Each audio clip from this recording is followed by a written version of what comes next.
اعوذ باللہ من الشیطان الرجیم بسم اللہ الرحمن الرحیم الحمد للہ رب العالمین والصلاة والسلام علی سید المرسلین وخاتم النبیین اما بعد۔ صحیح بخاری باب کتاب التفسیر، حدیث نمبر 4746، اردو ترجمہ۔ اللہ تعالیٰ کا ارشاد، اور پانچویں بار مرد یہ کہے کہ مجھ پر اللہ کی لعنت ہو اگر میں جھوٹا ہوں۔ مجھ سے ابو ربیع سلیمان بن داؤد نے بیان کیا، کہا ہم سے فلیح نے، ان سے زہری نے، ان سے سہل بن سعد نے کہ ایک صاحب یعنی اویمر رسول اللہ صلی اللہ علیہ وسلم کی خدمت میں حاضر ہوئے اور عرض کیا، یا رسول اللہ، ایسے شخص کے متعلق آپ کا کیا ارشاد ہے جس نے اپنی بیوی کے ساتھ ایک غیر مرد کو دیکھا ہو؟ کیا وہ اسے قتل کر دے؟ لیکن پھر آپ قصاص میں قاتل کو قتل کر دیں گے، پھر اسے کیا کرنا چاہیے؟ انہی کے متعلق اللہ تعالیٰ نے 2 آیات نازل کی جن میں لعن کا ذکر ہے۔ چنانچہ آپ صلی اللہ علیہ وسلم نے ان سے فرمایا کہ تمہارے اور تمہاری بیوی کے بارے میں فیصلہ کیا جا چکا ہے۔ راوی نے بیان کیا کہ پھر دونوں میاں بیوی نے لعن کیا اور میں اس وقت آپ صلی اللہ علیہ وسلم کی خدمت میں حاضر تھا۔ پھر آپ نے دونوں میں جدائی کرا دی، اور 2 لعن کرنے والوں میں اس کے بعد یہی طریقہ قائم ہو گیا کہ ان میں جدائی کرا دی جائے۔ ان کی بیوی حاملہ تھی، لیکن انہوں نے اس کا بھی انکار کر دیا۔ چنانچہ جب بچہ پیدا ہوا تو اسے ماہی کے نام سے پکارا جانے لگا۔ میراث کا یہ طریقہ ہوا کہ بیٹا ماں کا وارث ہوتا ہے، اور ماں اللہ کے مقرر کیے ہوئے حصے کے مطابق بیٹے کی وارث ہوتی ہے۔ حدیث نمبر 4747، اردو ترجمہ۔ اللہ تعالیٰ کا ارشاد، اور عورت سزا سے اس طرح بچ سکتی ہے کہ وہ 4 دفعہ اللہ کی قسم کھا کر کہے کہ بے شک وہ مرد جھوٹا ہے۔ مجھ سے محمد بن بشار نے بیان کیا، کہا ہم سے ابن ابی عدی نے بیان کیا، ان سے حشام بن حسان نے، ان سے اکرمہ نے بیان کیا، اور ان سے حضرت ابن عباس رضی اللہ عنہ نے کہ ہلال بن امیہ رضی اللہ عنہ نے نبی کریم صلی اللہ علیہ وسلم کے سامنے اپنی بیوی پر شریک بن سہما کے ساتھ تہمت لگائی۔ آن صلی اللہ علیہ وسلم نے فرمایا، اس کے گواہ لاؤ ورنہ تمہاری پیٹھ پر حد لگائی جائے گی۔ انہوں نے عرض کیا، یا رسول اللہ، ایک شخص اپنی بیوی کے ساتھ ایک غیر کو مبتلا دیکھتا ہے تو کیا وہ ایسی حالت میں گواہ تلاش کرنے جائے گا؟ لیکن حضرت یہی فرماتے رہے کہ گواہ لاؤ ورنہ تمہاری پیٹھ پر حد جاری کی جائے گی۔ اس پر ہلال رضی اللہ عنہ نے عرض کیا، اس ذات کی قسم جس نے آپ کو حق کے ساتھ نبی بنا کر بھیجا ہے، میں سچا ہوں، اور اللہ تعالیٰ خود ہی کوئی ایسی آیت نازل فرمائے گا جس کے ذریعے میرے اوپر سے حد دور ہو جائے گی۔ اتنے میں حضرت جبرائیل علیہ السلام تشریف لائے اور یہ آیت نازل ہوئی، والذین یرمون ازواجہم تاءً کان من مصادقین۔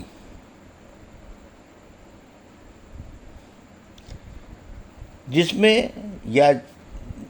میں یاسی صورت میں لعن کا حکم ہے۔ جب نزول وحی کا سلسلہ ختم ہوا تو آپ صلی اللہ علیہ وسلم نے ہلال کو آدمی بھیج کر بلوایا، وہ آئے اور آیت کے مطابق 4 مرتبہ قسم کھائی۔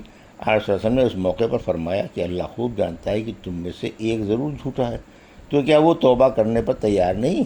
اس کے بعد ان کی بیوی کھڑی ہوئیں اور انہوں نے بھی قسم کھائی۔ جب وہ 5ویں پر پہنچیں اور 4 مرتبہ اپنی برات کی قسم کھانے کے بعد کہنے لگیں کہ اگر میں جھوٹی ہوں تو مجھ پر اللہ کا غضب ہو، تو لوگوں نے انہیں روکنے کی کوشش کی اور کہا کہ اگر تم جھوٹی ہو تو اس سے تم پر اللہ کا عذاب ضرور نازل ہوگا۔ حضرت ابن عباس رضی اللہ عنہ نے بیان کیا کہ اس پر وہ ہچکچا گئیں۔ ہم نے سمجھا کہ اب وہ اپنا بیان واپس لے لیں گی، لیکن یہ کہتے ہوئے کہ زندگی بھر کے لیے میں اپنی قوم کو رسوا نہیں کروں گی، 5ویں بار قسم کھائی۔ پھر آن صلی اللہ علیہ وسلم نے فرمایا کہ دیکھنا، اگر بچہ خوب سیاہ آنکھوں والا، بھاری سرین اور بھری پنڈلیوں والا پیدا ہوا تو پھر وہ شریک بن سہما ہی کا ہوگا۔ چنانچہ جب پیدا ہوا تو وہ اسی شکل و صورت کا تھا۔ آن صلی اللہ علیہ وسلم نے فرمایا، اگر کتاب اللہ کا حکم نہ آ چکا ہوتا تو میں اسے رجمی سزا دیتا۔ حدیث نمبر 4748، اردو ترجمہ۔ اور 5ویں مرتبہ یہ کہے کہ مجھ پر اللہ کا غضب نازل ہوا، نازل ہو اگر وہ مرد سچا ہے۔ ہم سے مقدم بن محمد بن یحییٰ نے بیان کیا، کہا مجھ سے میرے چچا قاسم بن یحییٰ نے بیان کیا، ان سے عبید اللہ نے، قاسم نے عبید اللہ سے سنا تھا، اور عبید اللہ نے نافع سے، اور انہوں نے حضرت ابن عمر رضی اللہ عنہما سے کہ ایک صاحب نے اپنی بیوی پر رسول کریم صلی اللہ علیہ وسلم کے زمانے میں ایک غیر مرد کے ساتھ تہمت لگائی اور کہا کہ عورت کا حمل میرا نہیں ہے۔ چنانچہ صلی اللہ علیہ وسلم کے حکم کے سے دونوں میاں بیوی نے اللہ کے فرمان کے مطابق لعن کیا۔ اس کے بعد نبی صلی اللہ علیہ وسلم نے بچے کے بارے میں فیصلہ کیا کہ وہ عورت ہی کا ہوگا، اور لعن کرنے والے دونوں میاں بیوی میں جدائی کروا دی۔ حدیث نمبر 4749، اردو ترجمہ۔ اللہ تعالیٰ کا ارشاد ہے، بے شک جن لوگوں نے حضرت عائشہ صدیقہ رضی اللہ عنہ پر تہمت لگائی ہے وہ تم میں سے ایک جھوٹا سا گروہ ہے۔ تم اسے اپنے حق میں برا نہ سمجھو، بلکہ یہ تمہارے حق میں بہتر ہی ہے۔ ان میں سے ہر شخص کو جس نے جو کچھ کیا تھا گناہ ہوا، اور جس نے ان میں سب سے بڑھ کر حصہ لیا تھا اس کے لیے سزا بھی سب سے بڑھ کر سخت ہے۔ افاق کے معنی جھوٹا ہے۔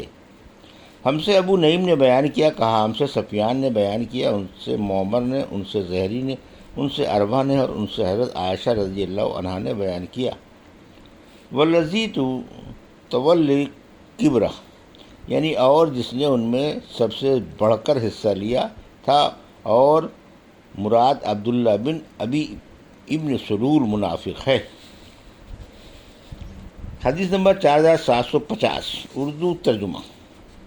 اللہ تعالیٰ کا ارشاد ہے، تم لوگوں نے یہ بری خبر سنی تھی تو کیوں نہ مسلمان مردوں اور عورتوں نے اپنی ماں کے حق میں نیک گمان کیا، اور یہ کیوں نہ کہہ دیا کہ یہ تو صریح جھوٹا طوفان لگانا ہے۔ یہ بہتان بعض نزدیک اللہ اپنے قول پر 4 گواہ کیوں نہ لائے، سو جب یہ لوگ گواہ نہیں لائے تو بس یہ لوگ اللہ کے نزدیک سر بسر جھوٹے ہیں۔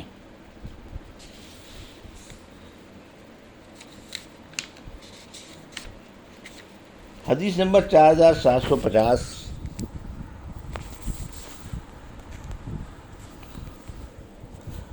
پارٹ 1۔ ہم سے یحییٰ بن بکیر نے بیان کیا، کہا ہم سے لیث بن سعد نے بیان کیا، ان سے یونس بن یزید نے، ان سے ابن شہاب نے بیان کیا، انہیں عروہ بن زبیر، سعید بن مسیب، علقمہ بن وقاص اور عبید اللہ بن عبداللہ بن عتبہ بن مسعود نے نبی کریم صلی اللہ علیہ وسلم کی زوجہ مطہرہ حضرت عائشہ رضی اللہ عنہا پر تہمت لگانے کا واقعہ بیان کیا، یعنی جس میں تہمت لگانے والوں نے ان کے متعلق افواہ اڑائی تھی، اور پھر اللہ تعالیٰ نے ان کو اس سے بری قرار دیا تھا۔ ان تمام راویوں نے پوری حدیث کا ایک ایک ٹکڑا بیان کیا، اور ان راویوں میں سے بعض کا بیان بعض دوسرے کے بیان کی تصدیق کرتا ہے۔ یہ الگ بات ہے کہ ان میں سے بعض راوی کو بعض دوسرے کے مقابلے میں حدیث زیادہ بہتر طریقے پر محفوظ یاد تھی۔ مجھ سے یہ حدیث عروہ رضی اللہ عنہ نے حضرت عائشہ رضی اللہ عنہا سے اس طرح بیان کی کہ نبی کریم صلی اللہ علیہ وسلم کی زوجہ مطہرہ حضرت عائشہ رضی اللہ عنہا نے کہا کہ جب آن صلی اللہ علیہ وسلم سفر کا ارادہ کرتے تو اپنی بیویوں میں سے کسی کو اپنے ساتھ لے جانے کے لیے قرعہ ڈالتے، جن کا نام نکل جاتا انہیں اپنے ساتھ لے جاتے۔ انہوں نے بیان کیا کہ ایک غزوہ کے موقع پر اسی طرح آپ نے قرعہ ڈالا اور میرا نام نکلا، میں آپ کے ساتھ روانہ ہوئی۔ یہ واقعہ پردے کے حکم نازل ہونے کے بعد کا ہے۔ مجھے ہودج سمیت اونٹ پر چڑھا دیا جاتا اور اس طرح اتار لیا جاتا تھا۔ یوں ہمارا سفر جاری رہا۔ پھر جب آپ اس غزوے سے فارغ ہو کر واپس لوٹے اور ہم مدینے کے قریب پہنچ گئے تو ایک رات جب کوچ کا حکم ہوا، میں قضائے حاجت کے لیے پڑاؤ سے کچھ دور گئی اور قضائے حاجت کے بعد اپنے کجاوے کے پاس واپس آئی۔ اس وقت مجھے خیال ہوا کہ میرا اظفار کے نگینوں کا بنا ہوا ہار کہیں راستے میں گر گیا ہے۔ میں اسے ڈھونڈنے لگی اور اس میں اتنا محو ہو گئی کہ کوچ کا خیال ہی نہ رہا۔ اتنے میں جو لوگ میرے ہودج کو سوار کیا کرتے تھے آئے اور میرے ہودج کو اٹھا کر اس اونٹ پر رکھ دیا جو میری سواری کے لیے تھا۔ انہوں نے یہی سمجھا کہ میں اس میں بیٹھی ہوئی ہوں۔ ان دنوں عورتیں بہت ہلکی پھلکی ہوتی تھیں، گوشت سے ان کا جسم بھاری نہیں ہوتا تھا، کیونکہ کھانے پینے کو بہت کم ملتا تھا۔ یہی وجہ تھی جب لوگوں نے حوض کو اٹھایا تو اس کے ہلکے پن میں انہیں کوئی اجنبیت نہیں محسوس ہوئی۔ میں یوں بھی اس وقت کم عمر لڑکی تھی، چنانچہ ان لوگوں نے اس اونٹ کو اٹھایا اور چل پڑے۔ مجھے ہار اس وقت ملا جب لشکر گزر چکا تھا۔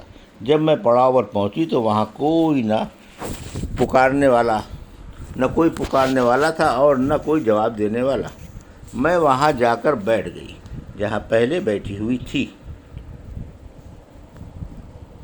مجھے یقین تھا کہ جلدی ہی انہیں میرے نہ ہونے کا علم ہو جائے گا اور پھر وہ مجھے تلاش کرنے کے لیے یہاں آئیں گے۔ میں اپنی اسی جگہ پر بیٹھی ہوئی تھی کہ میری آنکھ لگ گئی اور میں سو گئی۔ یہ تھی صحیح بخاری باب کتاب التفسیر کی حدیث نمبر 4746 سے 4750 پارٹ 1 کا اردو ترجمہ جو ابھی آپ نے سماعت فرمایا۔ اللہ سے دعا ہے کہ اللہ ہمیں ان حدیثوں کی صحیح سمجھ عطا فرما اور ان پر عمل کرنے کی توفیق عطا فرما۔ آمین یا رب العالمین۔